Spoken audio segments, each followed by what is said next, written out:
All right, I am super excited to have one of my very good friends, one of the most influential people in the real estate industry, one of the most influential people to my own career personally, Jimmy Mackin, the CEO of Curaytor. Jimmy, how are you doing today? Ryan, it's great to be on the pod, my friend, and I appreciate the kind words. It's been a long journey. We've known each other for quite some time, and to see how much you've grown and see how much you've built your business has been sort of really pretty remarkable. So I'm excited to hopefully add value to your audience today, my friend. Yeah, thank you, thank you. And what's interesting is since I've kind of been doing this format, of like kind of how I built this guy Raj style. What's interesting is the things that I've learned from people that I didn't know. So jumping into this, so like I mean, I do know this about you, but you're originally born and raised in Boston, right? Yeah, well, this is what people who are born and raised in New Hampshire say to people who don't live in New England is I'm from Boston, but I'm actually from originally a small town in New Hampshire, small town called Pinardville. I don't know if it's even on Google Maps these days.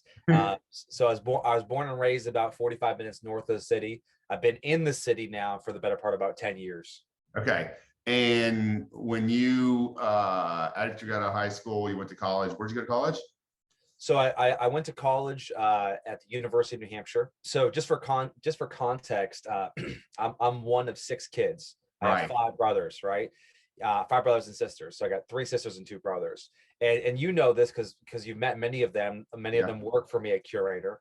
And every single kid went to college. Every single kid went to the University of New Hampshire. So my oldest sister, my older sister, my two older brothers, they all went to the University of New Hampshire. So when the time came for me to go to college, it was sort of like already preordained. I was going to go to the University of New Hampshire, and I went there. And for the sort of first year while I was in there, I found myself just completely uninterested in school, completely uninterested in the topics they were teaching, and I dropped out my third semester to start my first company. So I do not have my college degree. I dropped out. I would say I dropped out before they could fail me out, I think is the Yeah. best way to phrase it. Which is a common theme Yes, among most yes. entrepreneurs, quite frankly. It's surprising. So what was your first company? The first, my partner in crime, Chris Smith, is gonna laugh. I hope he doesn't listen to this podcast because he always laughs when I describe my first company. So we were the Yelp before Yelp existed. The first company I started with my partner Andrew, we decided to put menus online because at the time, this is around 2002, 2003 in New Hampshire. There really was no place where you can find restaurant menus in a central database on a website. And so what we did is we created a website called NH Dine, which I actually still own to this day for nostalgic reasons. I buy it every year, I renew it every year. Yeah. But it was a site where we basically had to learn how to code, and we got the menus from these restaurants. We took photos of them, we converted them into HTML and uploaded to the website. And yeah, it was the first business we started, and it was a categorical failure, but it certainly got me started on the path of entrepreneurship. Yeah. Okay. And it was the next venture that you had. So I know your history. You and Chris started doing YouTube, right? Was that the next venture? What were you doing in between that? In Oh, between wow. Curator, I guess. Yeah, so prior to Curator, after my first failed company, I was 19 years old at the time. My friend who I was working at a bar with, the same bar where I met my wife, he got me a job at a mortgage company. This was a company called Aegis Lending. And if anyone who's familiar with the subprime mortgage crisis, Aegis Lending was sort of the king of subprime, interest rates of 9, 10%, 5 to 6 points on every loan. And so I got hired as the youngest salesperson in history at this organization, and it probably had a couple thousand employees. And when I got hired, I had no experience whatsoever actually doing any sales. That was not an area I had any expertise in. So I read every book I can get my hands on, the Zig Ziglars and the Dale Carnegies and the Jim Rohns and the gurus from yesteryear. And Yeah. I more or less just did whatever they told me to do. And within a few months, I became, top 10% of all salespeople in the entire organization, making more money than I thought was even imaginable as a 19-year-old. Yeah. And just being able to, live that lifestyle. But like most of these stories go, it was a completely unfulfilling job. And one day, after working there for about 6 months, making, upwards of $100,000 in that first 6 months, I found myself feeling like I was going through a midlife crisis at the age of 19, which is a joke. Uh, and I just woke up one day and I said, I don't want to do this anymore. I haven't done anything with my life. I've never traveled. I went to school in New Hampshire. I went to university in New Hampshire. So I said, I'm going to leave. I'm going to move someplace. And I woke up that morning and I looked up, where to live. And I found, I sort of threw a pin, darted a map, and I said, I'll move to Las Vegas. So I bought a ticket and I got in a plane and I flew to Las Vegas that same day, packed up just my bag, and then I was out the door. And I flew to Las Vegas, and I lived in Las Vegas for a total of 1 week before I realized that a 19-year-old couldn't be living off the strip in Las Vegas. And I found, what was your plan there? Well, Ryan, there was no plan. Yeah. The plan was to get out of New Hampshire. Yeah, that's what 19-year-olds do, by the way. They jump first Yes. and look last, right? Yeah. So the plan was to get out of New Hampshire. I had plenty of money, and so I ended up being there for about a week. I said, okay, I'm either going to go to California or I'm going to go to Florida. And then through some guidance of my friend, I ended up in Florida, and that's where I spent the next 3.5 years of my life, was in Florida. And so I continued in the mortgage space because I had to basically make money.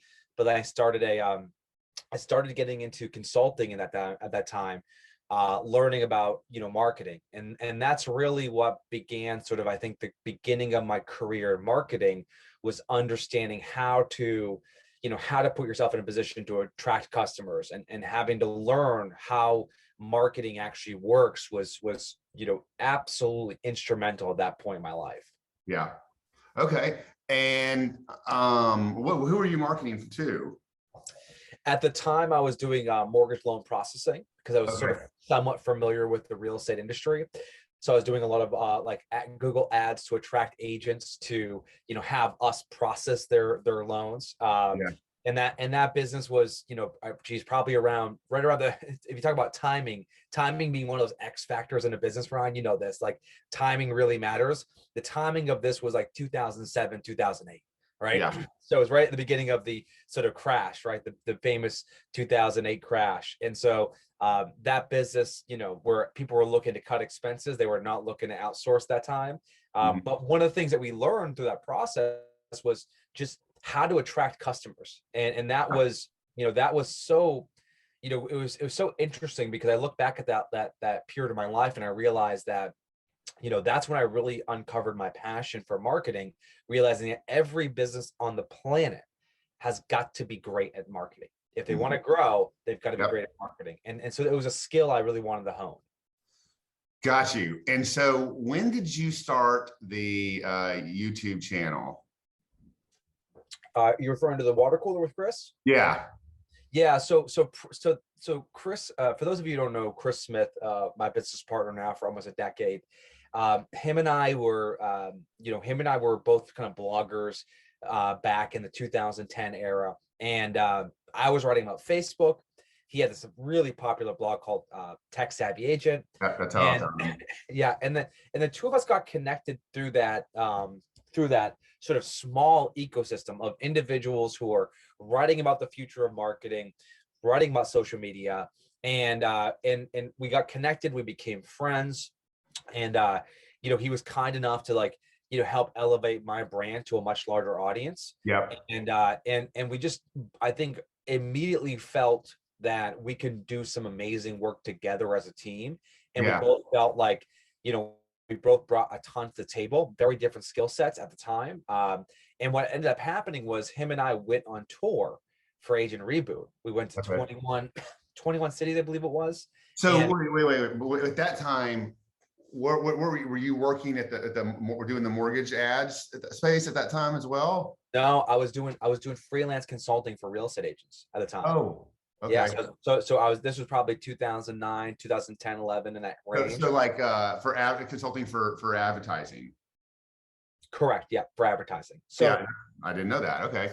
yeah, so I was actually I was just a consultant. So the And way it so, went, so he, when you see, you didn't go on tour together, you were just both on tour.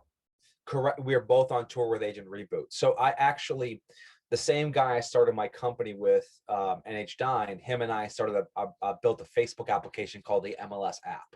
And it Okay. was a free tool that people could use on Facebook to display their listings. And I our remember that. belief system was like, if the consumer uses Google to find real estate, it is inevitable they will use Facebook to search for real estate. Now Yep. we were close, but we were wrong.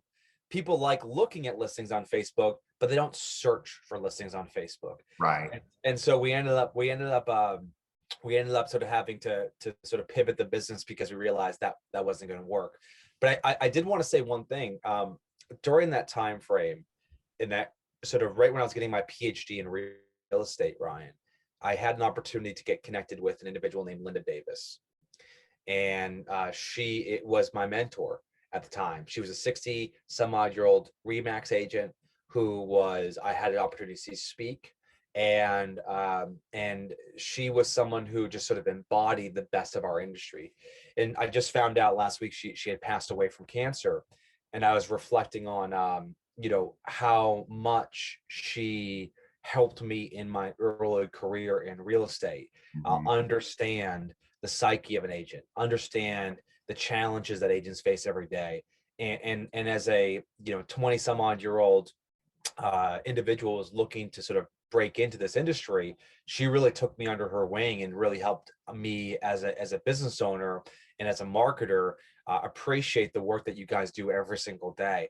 I would be remiss if I didn't say, for those of you who are listening to this podcast who are looking to start a business or maybe looking to grow your business, Linda was an incredible mentor to me, someone who I'm internally grateful for. And I think this is one of the big missed opportunities, Ryan, and you know this well because you probably have many people in your network. I think this industry is really lonely. And I think not enough agents go out there to seek mentors in or outside. Yep. And I have yet to meet a successful person, Ryan, who has not Yeah. or does not have a mentor, someone they work with or talk with or consult with to Yep. help them in their lives. So just some advice, as I reflect on Linda and her impact for me, it was just so instrumental. And I think, I owe so much to her. And I think it's an opportunity for everyone here who's listening to realize there are people out there who will help you get to where you want to go. You just got to ask. Yeah, absolutely. And there's been times in my career, I mean, I've always sought out mentors, but then there's times in my career where, where I didn't have one. And those times are pretty short lived because you start to realize that you're not growing as a professional if you don't. Yeah. Okay, you're touring the country with Agent Reboot, and then Yep. you guys started Water Cooler. That wasn't a business though at the time, right? No. So for context for your audience, the Water Cooler is a podcast about marketing, sales, and technology. It's hosted by me and my partner, Chris Smith. We've done now 120 some odd episodes. And we started it because at the time, we just felt like there was an opportunity for us to share our ideas to a larger audience using a medium, which was video at the time, that our customers would really be drawn to. And we did the show at 9 p.m. at night. We drank and we Yep. cursed on air. Yep. And we got a lot of people saying, more to Chris than to me, but Yeah. you're making a huge mistake, doing this. This is hurting your brand. But what they didn't realize and what we believed is that this is who we are. We Yeah. sort of Pretty real. well, we just sort of, I think a lot of people in and outside the industry, they hide all their scars when Yeah. they provide a fake facade, if you will, Yeah. and in hopes that it's going to appeal to people. And the reality is that, growing a business, trying to market, trying to build, trying to recruit, trying to retain, this stuff's hard. It's messy. It's ugly. And so we were just honest and open about that. And in such a way where people who'd watch the show say, hey, I love your ideas, but even more than your ideas, I love what you're trying to do. I want to be a part of it.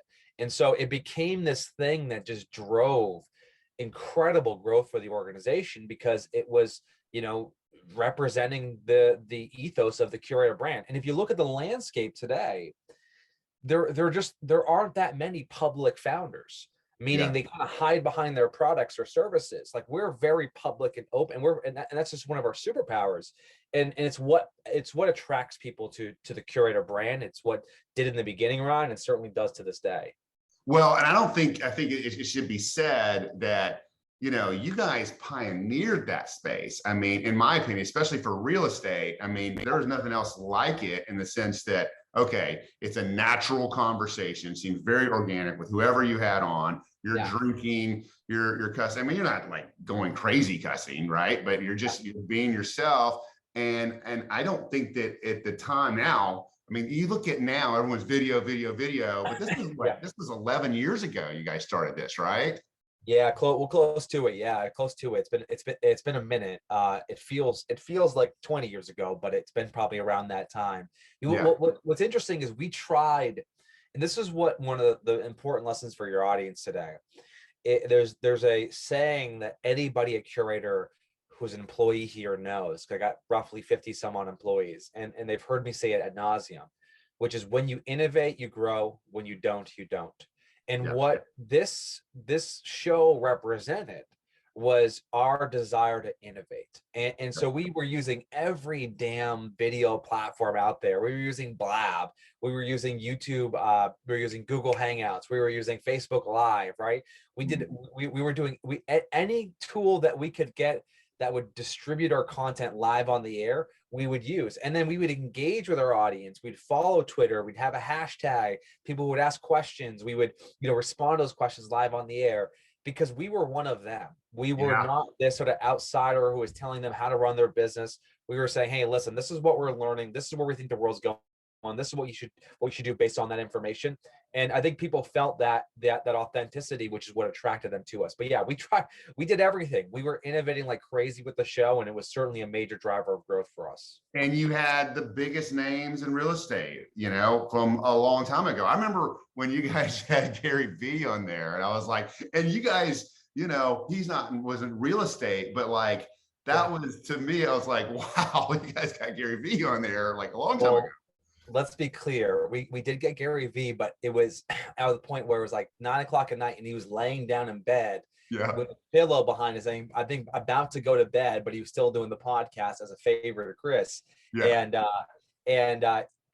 he was still absolute fire while he's laying down in bed right before he goes to sleep, putting out some incredible advice. Yeah, we were super nervous about that interview. We interviewed some amazing authors, Rand Fishkin, founder of Mls. We interviewed Chris Brogan, famous blogger from the sort of, web 1.0, 2.0 age. We interviewed obviously Tom Ferry early in the process, and he was just, absolutely delivering a ton of value. But we also had agents. We had a lot of top producing agents, Ryan. We had David Acosta, one of the top agents in Texas at the time. We had Mark Spain, right? People probably know who Mark Spain is. We had Mark Spain on there talking about Data Bank. We had some incredible people. Cliff Stevenson in Remax, who's doing amazing work up there in Canada. We had a mixed bag of thought leaders, entrepreneurs, people like speakers and authors like Gary Vee, but then we also had top agents come on the pod and just deliver a ton of value. So for us, what we kept saying to ourselves is whatever adds value for our audience, we'll pursue. And that really drove, I think, the initial success of the show. Yeah. So at what point did you guys decide to turn this into a business with the platform? Yeah, so we actually launched Curaytor. We launched Curaytor live at Inman Connect in 2012, 2013. So shout out to Brad Inman. Brad Inman is one of those other people that we look to as a mentor and someone who's helped our careers, both mine and Chris personally, but also Curaytor. He gave us a shot and allowed us to sort of present at New Kids on the Block at Inman Connect.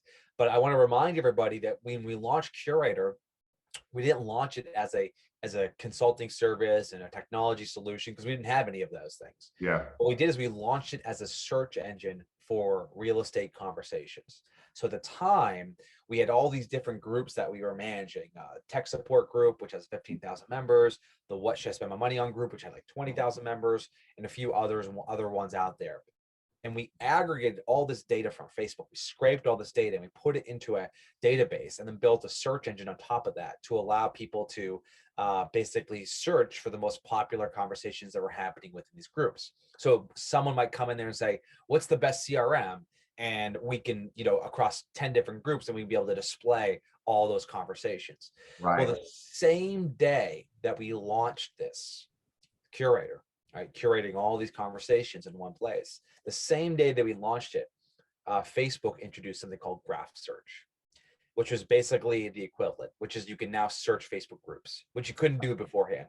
And there's a famous article written about us by this publication called Pando Daily, and it's called The Startup Blues.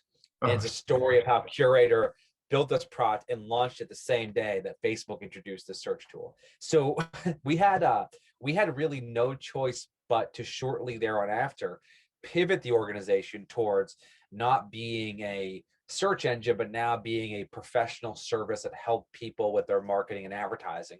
And then we slowly, over time, began to build technology. We started with using everyone else's tech and bringing it together, whether it was Follow Boss, actually Playster, Happy Grasshopper, right?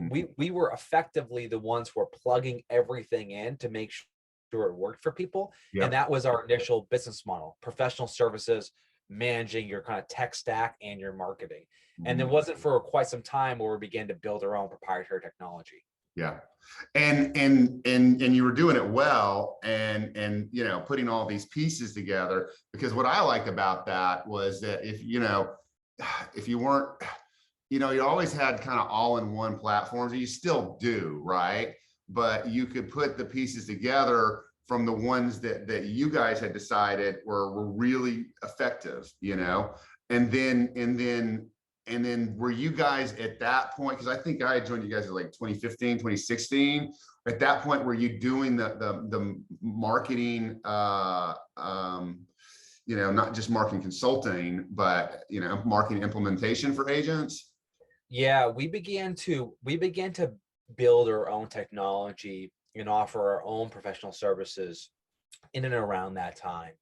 And we started with building out websites. We realized for us, that was sort of the tip of the spear, if you will, which is that we wanted to say we could build beautiful websites that looked amazing, make it really easy for our customers to create content on those platforms, so they had a reason, so consumers had a reason to visit and to stay.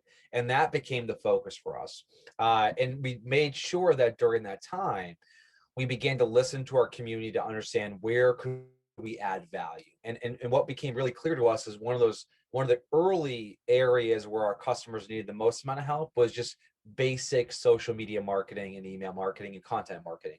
And so the very first service we actually introduced was a service called Marketer.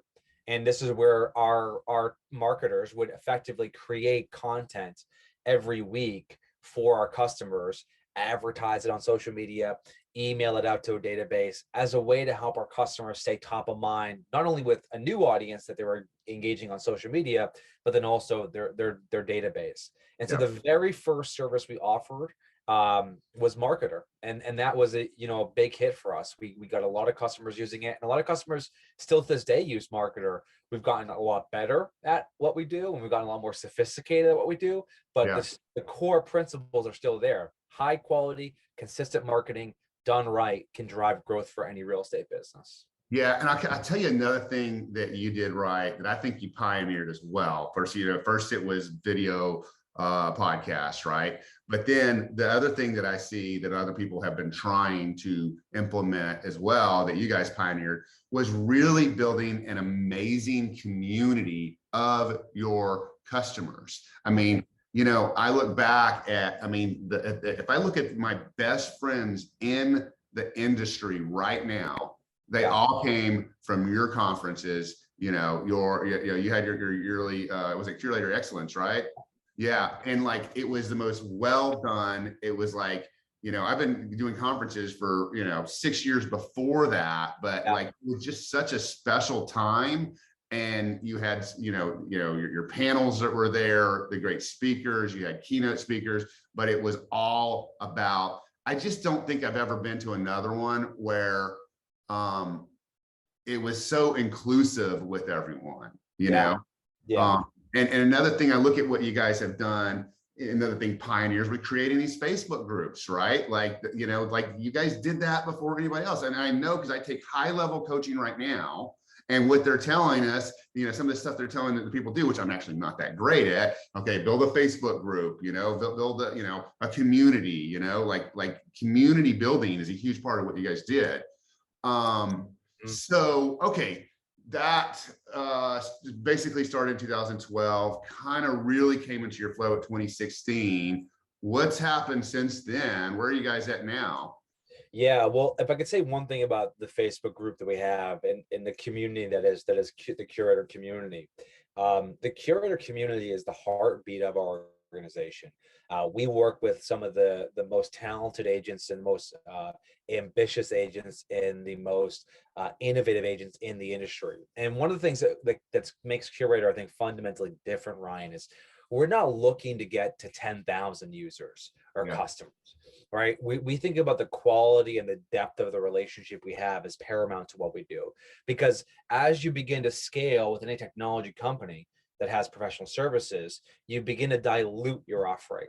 If everybody in your market is using the same stuff, it takes away from the overall impact that you can have. So when I think about the Curator community, I think there's a few things. Number one, what makes it special is people's willingness to share because they know that they're not sharing it with their competition. They know that we're not going to turn around and bring on 15 more agents in their market. The second thing is that the thing that binds us together is there's nobody in the Curator community is looking for the easy button.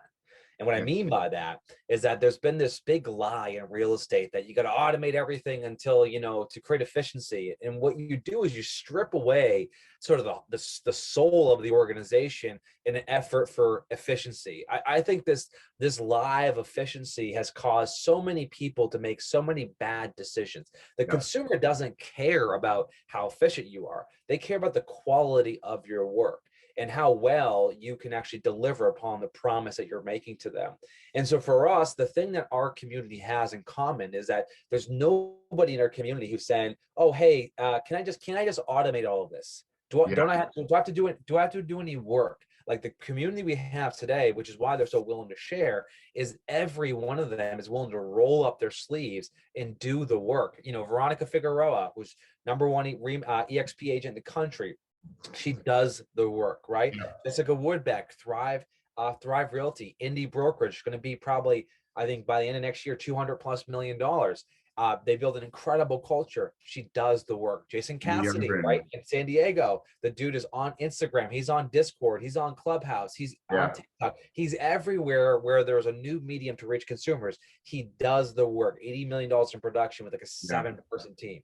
One more guy for you, Dan Shin.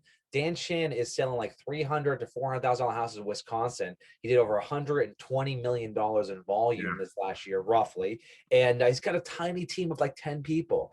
He tracks every single conversion he has through a spreadsheet to help manage where he puts his money. yeah. And these are the little things that you can't automate, you know, recruiting, Yeah. culture, innovation, Well, you look tracking. at what Jay Marks does, you know, his video series, and you know, Amy Youngren started doing the video walkthroughs. She was, I mean, I had a Yeah. different podcast with her, and I'm like, I think you started this, you She did. know? She did. Yeah. I look at, yeah. Shout out to Jay Marks, my guy, Jay Marks. I love that dude. Doing amazing work with his Foodie Friday series. Someone who just pours back into his community. Amy Yeah, Youngren, who's a pioneer in the video space, who again is doing things the right way with North Group.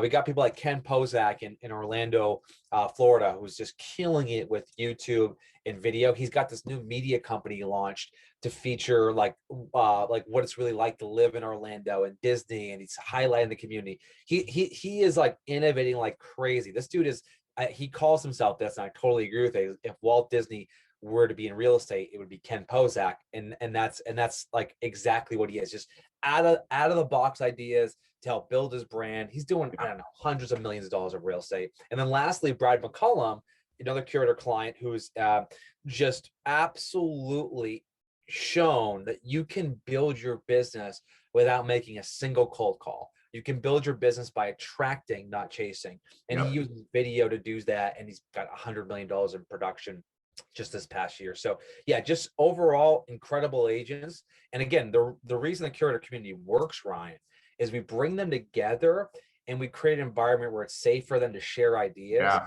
And then we challenge them to think bigger, to think differently, to push their businesses. And that's what's really driven the level of engagement that we have. Yeah. So what do you think that, like, all right, so let's talk about, a newer agent, not your brand new agent, but maybe an agent that's been in business for a few years. Maybe they're thinking about starting a team. What are your tips for them if they want to bring their business to the next level? Yeah. So number one, if you're a new agent, join a good team. Yeah. Period. Right. Hard stop. If you plan to do it on your own, you're out of your fucking mind. It Yeah. is so hard. It costs so much money. You have razor thin margin for error. You have Mhm. got to have the support of a great team or great brokerage. And what Yeah. I would look for in a great brokerage, Ryan, is I would look for one that has a rock star admin staff. You Yeah. want everything that doesn't make you money, like transaction management, you want that taken care of for you. Yeah. Number two, I want to see a strong leader at the top of the helm, someone who isn't necessarily 100% in production because they're not going to give you the time of day. Yeah. Someone who's maybe removed from production, and they can still sell houses, but Yeah. if they're selling 99% of the houses, it's going to be really hard for them to support you. So someone who's not necessarily totally in production and can support you, can be that mentor you need. Yeah. Number two, a strong tech stack. I don't care really what you use, but they better have a CRM. They better have a great website. They better have good marketing and advertising going out for you. They got to be able to create leads for you. If that's Yeah. if that's going to be sort of where you're going to start your business and build your network, you got to have those opportunities. And then beyond that, I think the other thing that I would look for as part of the team is look at the individual growth within the agents they've hired before. Show me the track record. Does this organization have the ability to take someone who's doing 3 transactions a year and help them get to 20 transactions a year? Because if they can do it with one person, they can do it with you. So I think my advice as it relates to a new agent is like get yourself and choose very wisely. And by the way, let me say one more thing, Ryan. I don't care what the split is. This is where new agents they get in their own head. They go, oh, hey, I love your team. I love your culture. I love the fact you guys provide leads. I love that you have mentorship. But, there's other brokerages offer me 80-20 split. Okay, cool. Go there, waste 6 months, burn a bunch of cash, get no support, and then come back to me when you're serious. Yeah. Like that has got that is the biggest mistake these new agents make, is they jump into the split conversation. Yeah. Split of 0 is 0, right? I ain't a math expert, but I can do that. It's 0. So you got to put yourself in a position where you find an agent saying, if they're going to give you 50-50 or 60-40, whatever it is, you obviously can see they can deliver upon that with some value. Yeah, what that is, it's so awesome because, and here's why I'm smiling as you're saying that, you almost verbatim describe the flow of my recruitment pitch to an agent, okay? Which is like, okay, we've got really good technology put together. We've got a lot of automation in terms of tasks that agents shouldn't be doing. We've got an amazing leadership team with 4 great leaders that have a lot of time for our agents. We've got, 2 local admins, 7 international team, right?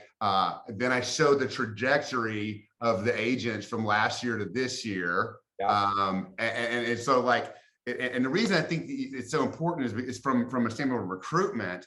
I talked to so many agents that did not do that research and did not they didn't know what they needed to look for. They just joined a big box brokerage. Nothing against big box brokerages, but if you're a newer agent trying to develop your business, or even if you're a veteran agent trying to get to the next level, you still need these things. I mean, for us, we have the leads product, okay, but we also have independent indie agents, about 3/4 of them aren't taking leads. And so they still need to have these tools and the support and the training for what's coming next in our business. So I love that you said that. What's the latest with Curaytor? What's going on next with Curaytor?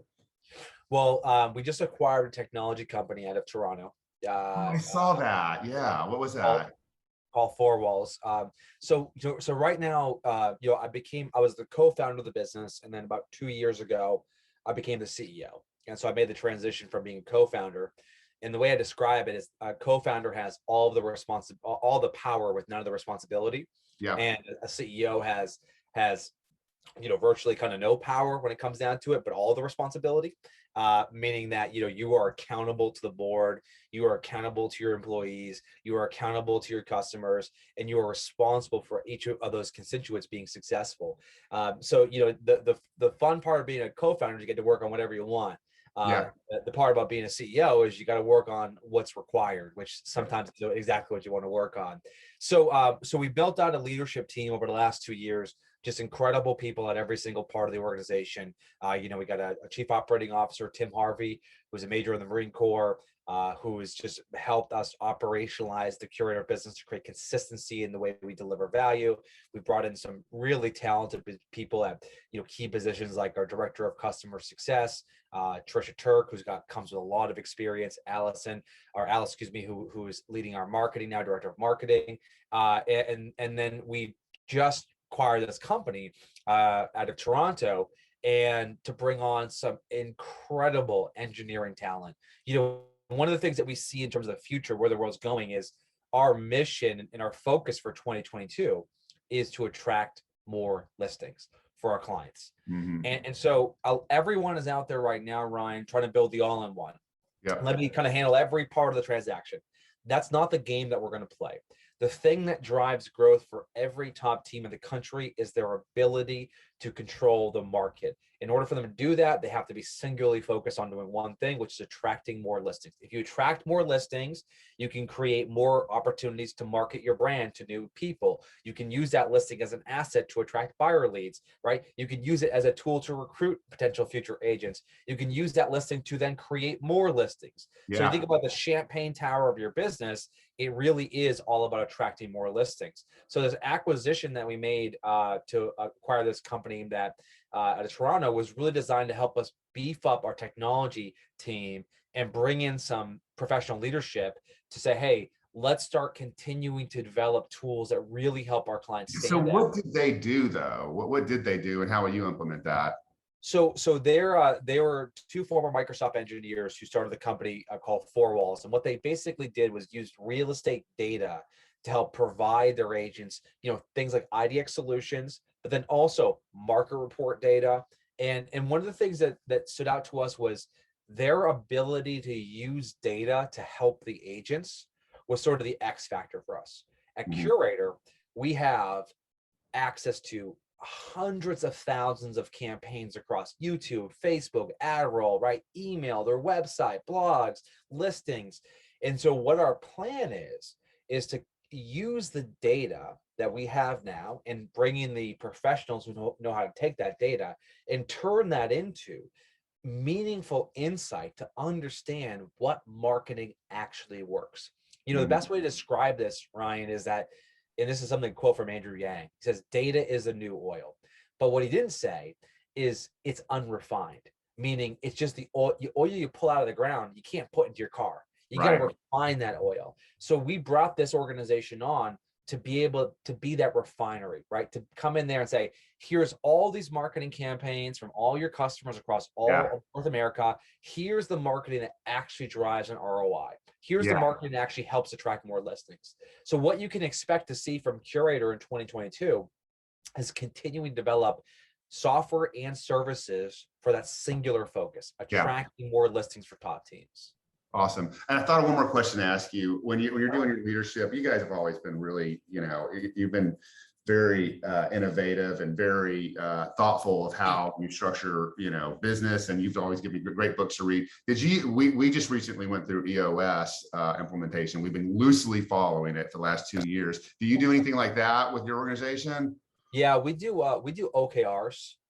So for anyone who has read the book Measure What Matters, by John Doerr, it's a framework which objective and key results.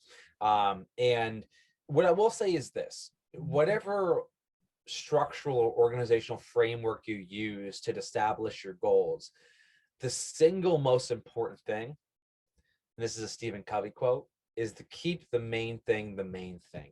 Yeah. What I mean by that is if your organization has 25 different initiatives, all of which make complete sense, but the reality is that creates chaos Yep. below the surface. And so for us, what we had to come to a consensus on was to use the leadership, because we were just in Boston together for 3 days, Yeah. use the time together to say, what is our primary function? Why do we exist? Hedgehog concept, Right? right? That's it. Exactly. And then we From a good basically to said, great. yeah, exactly. And then you look at that and say, okay, you're in customer service. The function of your job is to enable customers to get the most out of Curaytor. How do you do that through this lens? How Yeah. can you help people, on one-to-one calls, on group coaching, on mastermind, help them attract more listings? So I think for me, whatever framework you end up using, because there's a bunch of different flavors to it, it's the main thing is to keep the main thing the main thing. Make Yeah. sure that every meeting that you start, you end with it. Make sure you're communicating as a leader often, to the point where you're sick of hearing yourself say it. That's Yeah. when you really begin to listen. And that is the type of consistency and focus from the top that any organization needs to be successful, Ryan.